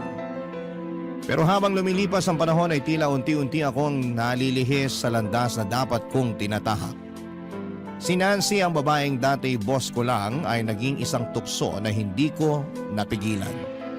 Sa umpisa, akala ko'y simpleng trabaho lang ang dapat kong pagtuunan, pero unti-unti niya akong hinatak sa isang sitwasyon na hindi ko inakalang papasukin ko, Papadudot.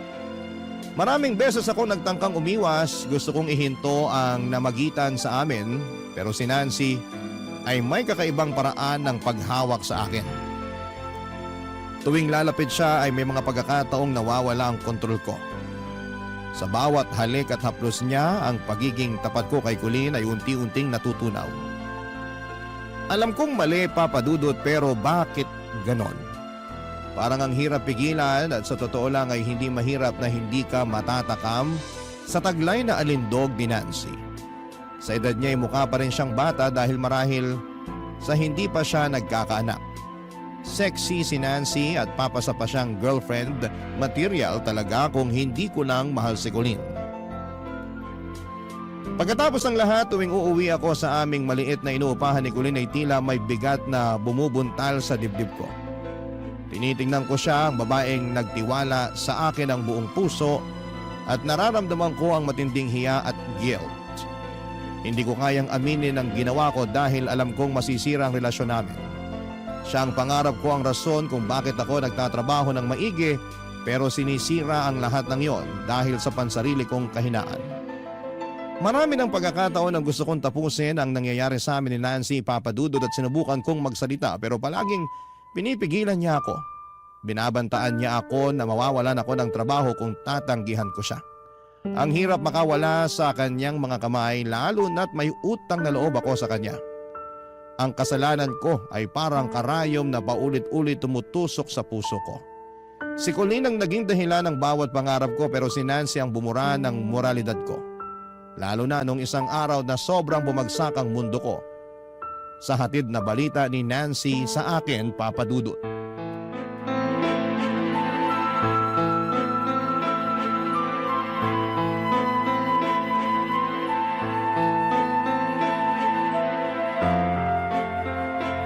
Paano nangyari yun? Di ba maingat tayo? Sabihin mo sa akin, Nancy, na hindi totoong buntis ka. Nagawa-gawa mo lang lahat to. Buntis nga ako. Ilang buwan na ako hindi nireregla. Akala ko early menopausal lang pero tinry kong mag-pregnancy test. Ayan ang result. Positive. Buntis ako at ikaw ang ama. Hindi ka pwedeng mabuntis. Hindi pwede to, di ba may usapan tayo? Hindi totoo tong nangyayaring to. Hindi ka pwedeng mabuntis. Sinungaling ka. Eh anong gusto mong mangyari? Ipalaglag ko? Hindi ako papayag. Kung di mo gagawin yun, paano ako? Paano kami ni Colleen? Ganyan na lang ba talaga?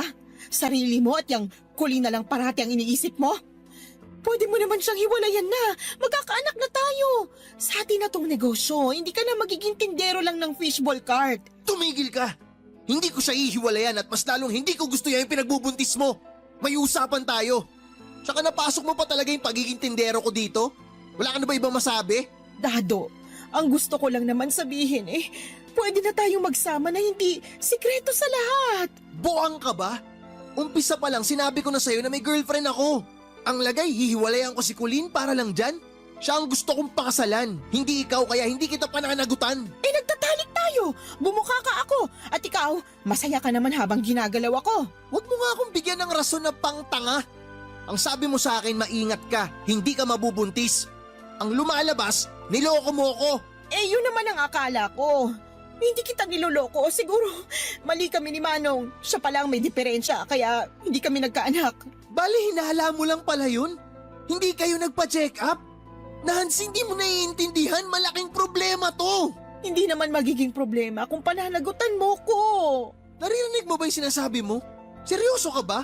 Kanina pa tayo nag-uusap dito pero parang wala ka naman naiintindihan sa mga sinasabi ko. Ako ang nabuntis mo. Iwanan mo na si Colleen, panagutan mo ko at ang magiging anak mo. Nagpapatawa ka ba? Mukha ba akong nagpapatawa? Seryoso ako. Panagutan mo ako, Dado. Binuntis mo ako. Hindi nga pwede, ang kulit mo ah. Ganyan ka na ba kasama? Matapos ang lahat ng ginawa ko, ganito ang gagawin mo? Nancy, tigilan mo ako. Umpisa pa lang klaro na to sa'yo. Hindi seryoso yung relasyon natin at pampalipas oras mo lang ako. Tikiman lang. Ganun lang yun, di ba? Yun yung usapan. Grabe ka. Grabe ka, Dado. Ikaw ang grabe. Ginawa ko lahat ng gusto mo. Sabi mo nangungulila ka kasi wala na si Manong. Tinago natin kung ano yung meron tayo. Nangako ka sa akin na hindi ka mabubuntis. Tapos ngayon ayan, nabuntis ka. Ngayon, gusto mo si Colleen, hiwalayan ko pa. Nancy, hindi ko na kayang gawin yung pinagagawa mong yan. Hindi ko kayang sirain yung tiwala na binigay niya sa akin. Pero sinira mo. Sinira mo nang tikman mo ako.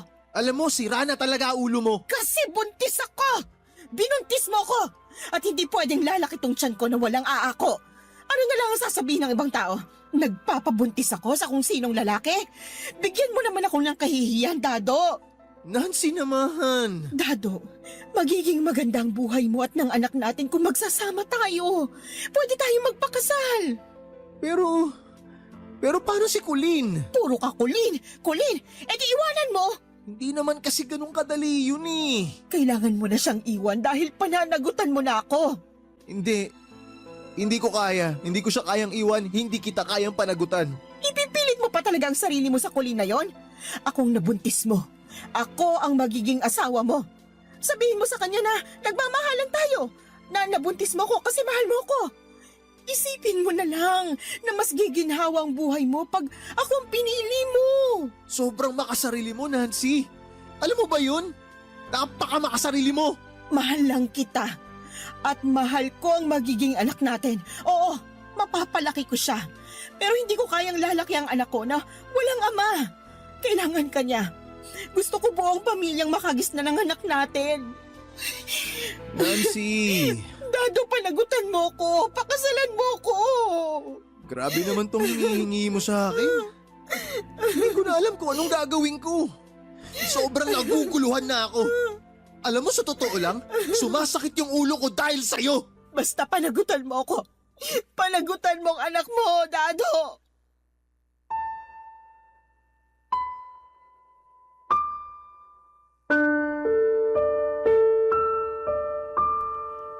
Papadudot, alam kong kasalanan ko kung bakit ako napunta sa sitwasyon na ganito.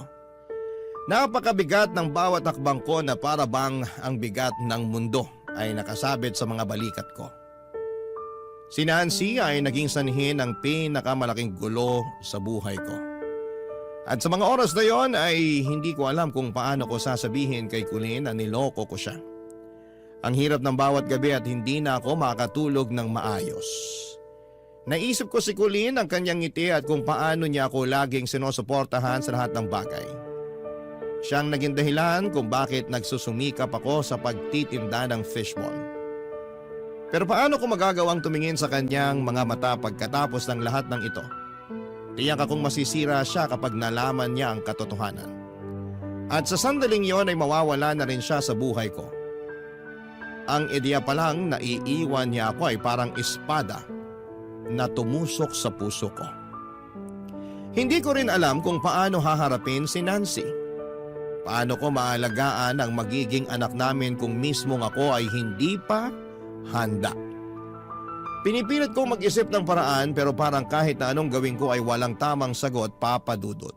Alam kong hindi ko dapat talikuran ang responsibilidad ko kay Nancy, pero paano ko naman magagawang baliwalain ang pagmamahal ko kay Colleen? Sa tuwing iniisip ko ang kinabukasan ay para akong hinahatak ng dalawang magkasalungat na direksyon at wala akong matakbuhan. Ang pinakamasakit ay alam kong sarili ko lang ang may kasalanan. Ako ang gumawa ng gulo na ito at ako rin ang kailangang magdusa sa mga desisyon kong mali, Papa Dudut. Pero paano ko sisimulan ang pagtutuwid ng lahat? Si Colleen ang pangarap ko pero paano ko magagawa na abutin ang pangarap ko? Si Nancy at ang magiging anak namin ang obligasyon ko ngayon.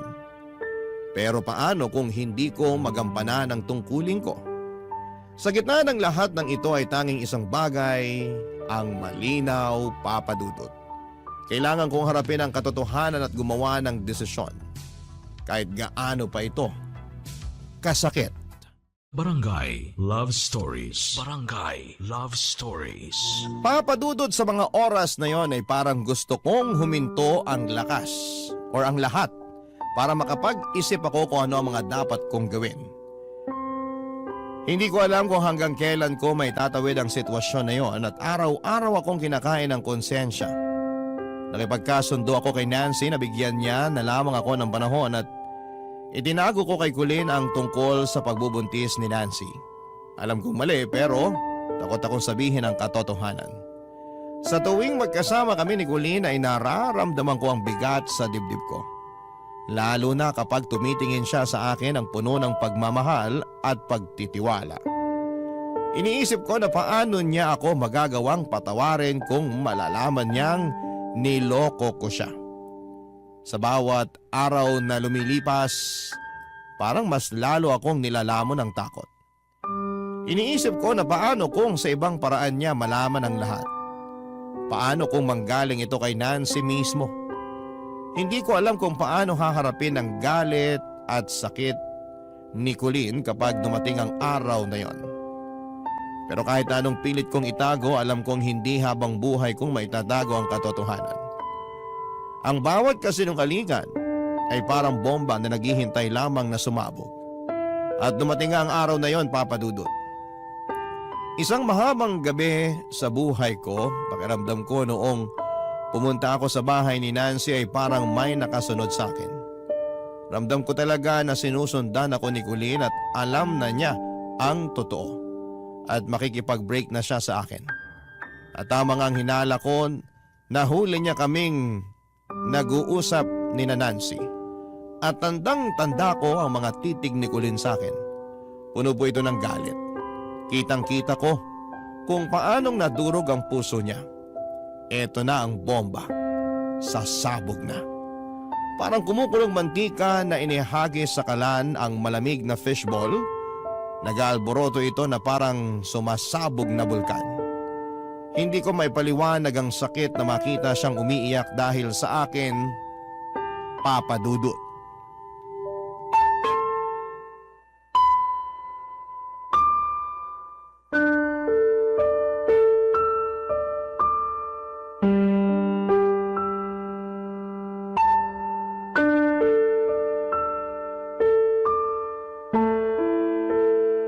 Dado, ano na? Kailan mo sasabihin kay Colleen ang totoo? Lumalaki ng tiyan ko, oh. Nahahalata na ng ibang tao. Pwede ba, Nancy? Naghahanap pa ako ng tiyempo. Kailan pa? Pagputi ng uwak? Ang mga bulong-bulungan ng kapitbahay, ang mga marites sa paligid, malamang ako lang pinagchichismisan nila. Pakialam ko ba sa mga chismosang kapitbahay na yan? Nakakabuisit naman, oh. Pumunta ako dito sa Maynila para kay Colleen. Tapos ito yung mangyayari sa akin? Tigil-tigilan mo na nga yan. Anong akala mo sa akin walang puso? Na hindi nasasaktan na mas pinapaboran mo pa yung Colleen na yon kaysa sa akin at sa magiging anak natin? Kasi nga, mahal ko si Colleen. Yung sa atin, pinilit mo lang ako. Wala kang utang na loob! Sampalin mo pa yung kabilang pisngi ko para pantay. Oh, eto, dali, sampalin mo. Ginago mo yung buhay ko, Nancy. Ginago Bitiwan mo! mo ko, Dado. Nasasaktan na ako! Pwede ba tigilan mo na ako? Sa abot ng makakaya ko, magbibigay ako para sa bata. Pero hanggang dun lang ang gagawin ko para sa'yo. Hindi na ako magpapagamit sa'yo, Nancy. Tapos na to. Ayoko na. Ang sabihin mo, gusto mo lang takasan ang obligasyon mo. Dahil alam mo na kaya kong buhayin ang anak natin. Ayaw mong panagutan ang anak natin. Dado! Colleen, Tama naman palang nasagap kong balita. Tama nga ang kutob ko. Mga walang ya kayo. mahal. Colleen, magpapaliwanag ako. Ano bang paliwanag ang kailangan kong marinig? Nagawa mong pumatol sa matandang babaeng to dahil sa pera niya. Magdahan-dahan ka sa pananalita mo. Nasa pamamahay kita. Trespassing ang ginagawa mo. Huwag mong ibahin ang usapan. Hindi trespassing ang issue dito. Malas mo lang na tsempohan ko kayo dito mismo sa bahay mo. Hindi ko kasalanan na hindi mo nakandado yung pinto kasi tatanga-tanga ka. Ang totoong issue dito, kahit kulubot na yung balat sa gitna ng hita mo, pinapakamot mo pa rin sa tauhan ng fishballan nyo. Maggagamit ka! Ang kapal ng mukha mong matandang hukluban ka! Abay sumusobra ka ng babae ka! Nancy, teka! Tama ako, subukan mo! Umalis ka sa pamamahay ko! Bago ko umalis, tanggapin mo muna tong ibibigay ko sa'yo! Colleen, tama na Kaya yan! ka! Ang kapal ng mukha mo! Nancy, tama na. Huwag mo na siyang patulan. Kumalma ka na muna. Pakiusap, huwag mo sasaktan si Colleen. Ako ang sinampal niya! Ako ang sinaktan ng babaeng yan! Sumugod siya dito para sampalin at ipahiya ako! Pwede ba, Dado, umalis ka sa harapan ko? Hindi pa kami tapos ng amoy lupang babaeng to na pinaglihisan nuno sa punso! Alam mo ang dapat sa'yong matanda ka? Inilalagay ka sa kumukulong mantika ng fishball. Ang saya mo, no? Habang tinutuhog ka nito ni Dado, enjoy na enjoy ka kahit alam mo na may girlfriend na siya! Mahal, makinig ka sa akin. Ikaw lang ang mahal ko, ikaw lang talaga. Tigilan mo yung kakamahal mo sa kanya dahil magkakaanak na tayo! Nancy, pwede ba? Tumahimik ka na! Aba, bakit ako tatahimik sa sarili kong bahay? Tama naman ang pinagsasabi ko Ngayong alam na ng babaeng yan ang totoo tungkol sa atin at malamang nakikinig ng mga marites dyan. Ipapangalandakan ko na sa lahat na binuntis mo ko! Buntis ako at ikaw ang ama na magiging anak ko! Nancy naman, nakikiusap ako sa'yo. Tigilan mo na to. Tumigil ka na. Tigilan mo nga yung kaaarte mo dyan, Dado. Magkakaanak na kayo ng matandang yan? Eh di congratulations! Hindi ka na lang tindero ng fishball. Nag-level up ka na. Ikaw na ang may-ari. Pinalitan mo na si Manong sa pwesto niya. Ibang klase ka rin talaga. Ang dumi mo, Dado! Colleen, mahal. Wag mo na akong tatawaging mahal. Hindi pagmamahal ang tawag sa ginawa mo sa akin. Demonyo ka! Hindi totoo yan. Mahal kita. Hindi pagmamahal ang ginawa mo, Dado. Naniwala pa naman ako sa'yo na gusto mong tuparin yung kasal na pinangarap natin. Lahat ng yon ay isa palang malaking kasinungalingan lang. Colleen naman. Ikaw naman, matandang hukluban. Ang taas pa naman ng respeto ko sa'yo. Hindi ka na nahiya sa alaala ng asawa mo? Matapos siyang mamatay, kumirengkeng ka kaagad sa tauhan mo? Baka hindi lang si Dado ang tumuhog sa'yo. Baka lahat ng lalaking tindero nyo, pina-day off mo sa pagtusok ng fishball para kamutin niyang sobrang kakatihan mo. Wala kang karapatang sabihin yan! Kung ako sa'yo, mas atupagin mo yung batang dinadala mo. Sigaw ka ng sigaw, feeling mo naman nasa teleserye ka. Manahimik ka na. At ikaw, Dado, pulutin mo yung mga damit sa labas ng nirerentahan natin. Pagkatapos nito, ayoko nang makita yung pagmumukha mo. Naintindihan mo? Colleen. Magsama kayo! Total bagay kayong dalawa. Isang amoy matanda at isang walang ya! Colleen, taga sandali. Huwag kang umalis. Huwag mo na siyang sundan! Bakit hindi? Kailangan ko siyang pigilan. Kailangan ko makausap si Colleen. Dado naman! Sinusuka ka na ni Colleen. Ako nang magmamahal sa'yo. Mahalin mo naman ako.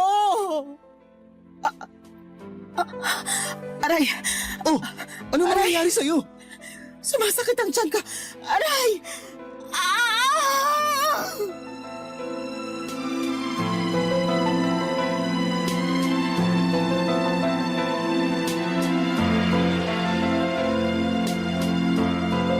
Mga padudot, kitang-kita ko kung paano nadurog ang puso ni Gulin habang nakatitig siya sa akin bago siya tuluyang umalis.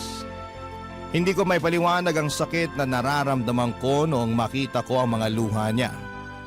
Dahil alam kong ako ang may sala ng lahat. Ako ang dahilan ng bawat patak ng kanyang luha. Parang tinutusok ng matatalim na karayom ang puso ko, papadudot, at gusto kong sundan siya pero kailangan kong dalhin si Nancy sa ospital. Sobrang gulong-gulo ako sa mga oras na yon. Ang sakit ng mapagtanto na ang babaeng mahal na mahal ko ay nasira ko dahil sa mga maling desisyon ko at tuluyang lumalayo na sa akin. Hindi ko alam kung ano ang dapat kong gawin, papadudod, si Colleen ang mundo ko, pero para bang mailap na siyang mapapasa akin pang muli. Ayaw na niya sa akin at sino ba naman ako para ipilit ang sarili ko sa kanya. Isang boyfriend na cheater at hindi pinanindigan ang promise na hindi titingin sa ibang babae. At sa nangyari naman kay Nancy ay naisip kong sumama na lamang sa kanya dahil siya ang magiging ina ng anak ko. Pero paano kung hindi ko siya kayang mahalin? Hindi ko gustong dalhin si Nancy sa buhay ko nang hindi buo ang puso ko para sa kanya. Naisip ko rin na paano kung iwan ko si Nancy at ipaglaban si Colleen. Pero kaya ko bang baliwalain ang responsibilidad ko sa magiging anak ko? Papadudot, napakahirap ng sitwasyon ko at parang lahat ng desisyon ay may kapalit na masakit. Sa tuwing naiisip ko ang magiging anak namin ni Nancy, may bahagi sa puso ko na gustong magsimula ng panibagong buhay kasama siya. Pero sa tuwing naiisip ko si Colleen at kung paano niya ako minahal ay parang hindi ko kayang basta na lamang sumuko. Paano ko haharapin ang kinabukasan kung kahit ang kasalukuyan ay napakagulo? Para ako naglalakad sa lubid na napakanipis. At isang maling hakbang ay tuluyan na akong babagsak. Alam kong wala akong ibang masisisi kundi ang sarili ko, Papa Dudut. Ako ang dahilan kung bakit nauwi sa ganito ang lahat. Pero Papa Dudut, hindi ko pa rin kayang isuko ang pagmamahal ko kay Colleen. Siya ang nagturo sa akin kung paano mangarap at kung paano magmahal. Kung may paraan lang para maibalik ang tiwala niya ay gagawin ko. Pero kung huli na ang lahat, siguro ay kailangan ko nang harapin ang realidad na ang bawat desisyon na gagawin ko ngayon ay para sa magiging anak ko at kay Nancy na. Sa pagitan ng dalawang puso ay sino ang pipiliin ko. Sana sa huli maging tama ang desisyon ko, Papa Dudut.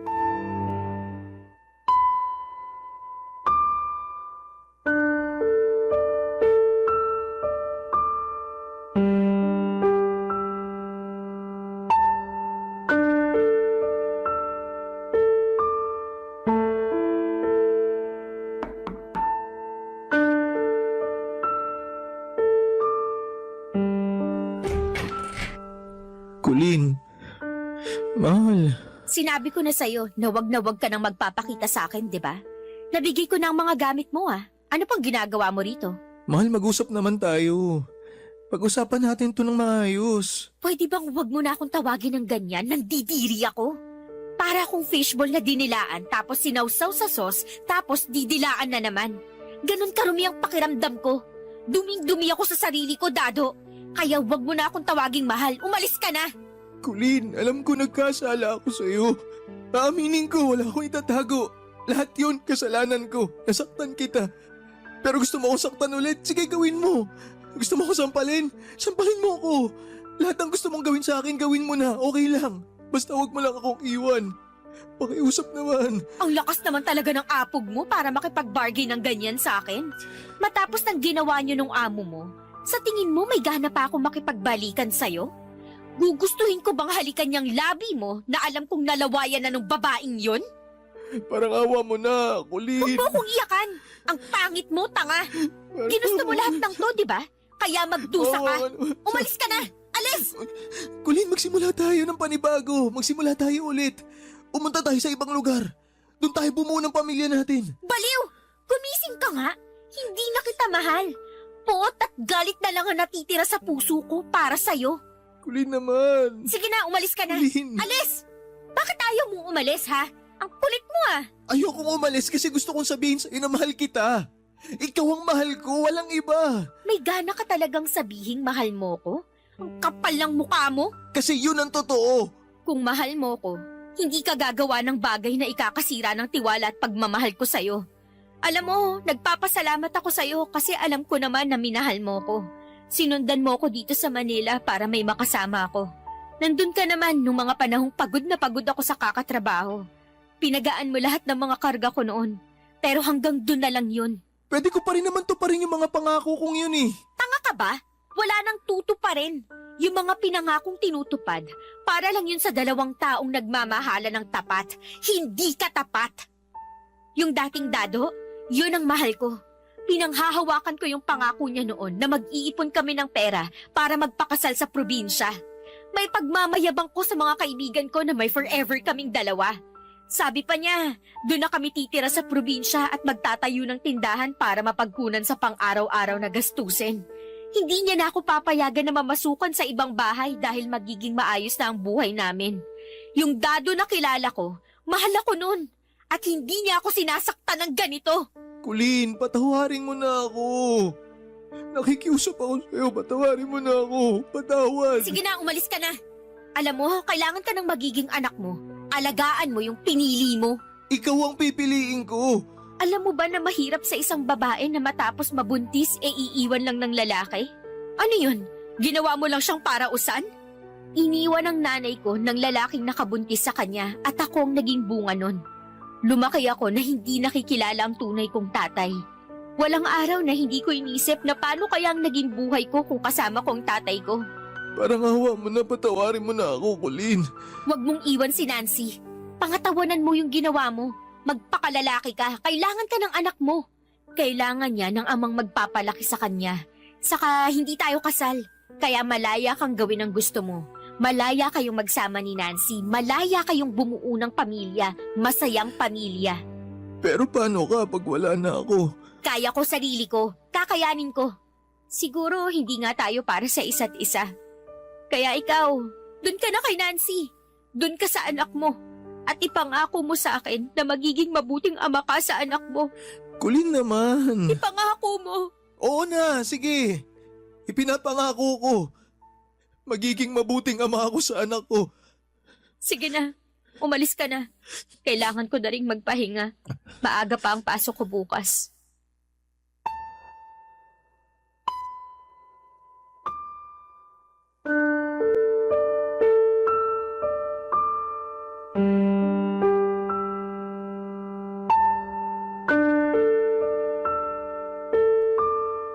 Papadudo, tuluyan na nga kaming nagkahiwalay ni Colleen at hindi ko akalaing darating kami sa puntong yon pero wala na akong magawa. Ngayon si Nancy na ang kasama ko pero kahit na anong pilit kong magpakatatag, hindi ko may pagkakailang may kirot pa rin sa puso ko tuwing naiisip ko si Colleen. Siya ang naging dahilan kung bakit ako nangarap, kung bakit lumuwas ako ng Maynila para mapalapit sa kanya. Ngayon ay ibinaling ko na lamang ang saysay ng lahat ng pinaghirapan ko sa anak namin ni Nancy. At sa totoo lang ay minahal ko na si Nancy dahil pinadama niya sa akin ang pag-ibig niya.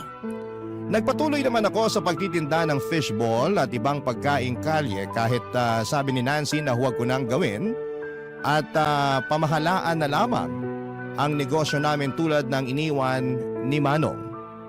Naging usap-usapan sa probinsya na ako ang pumalit hindi lang sa negosyo ni Manong kundi pati na rin sa puso ni Nancy. Ang dami nilang sinasabi sa akin pero hinahayaan ko na lamang. Ang importante ay natupad ko ang kahilingan ni Colleen na maging mabuting ama sa anak namin ni Nancy. Ibang klase si Colleen, niloko ko na pero binigyan pa rin ako ng aral. Halos isang taon na rin ang lumipas at hindi ko na nga nakita si Colleen, Papadudot. May nakapagsabi sa akin na namasukan na raw siya bilang domestic helper sa Middle East. Ang hirap isipin na nasa malayo na siya. Iniisip ko kung kumusta na siya, kung masaya ba siya, sana'y nasa mabuti siyang kalagayan. Hiling ko lang na sana'y makahanap siya ng lalaking magmamahal sa kanya ng totoo. Yung hindi siya sasaktan at hindi siya lolokohin. Hindi siya bibiguin, hindi tulad ng nagawa ko. Pero kahit na anong pilit ay hindi ko magawang kalimutan si Colleen. Pero hindi ibig sabihin ay hindi ko mahal ang pamilya ko. Mahal ko ang anak ko at si Nancy. Ngayon sa bawat araw na nilalako ko ang fishball ay pinipilit kong itusok din ang sakit ng nakaraan. Ang bawat kanto, ang bawat mukha ng mga suki parang paalala ng mga pangarap ko dati. Napatawad ko na ang sarili ko, sa mga pagkakamali ay may natutunan naman ako. Ang inyong forever kapuso at kabarangay, Dado.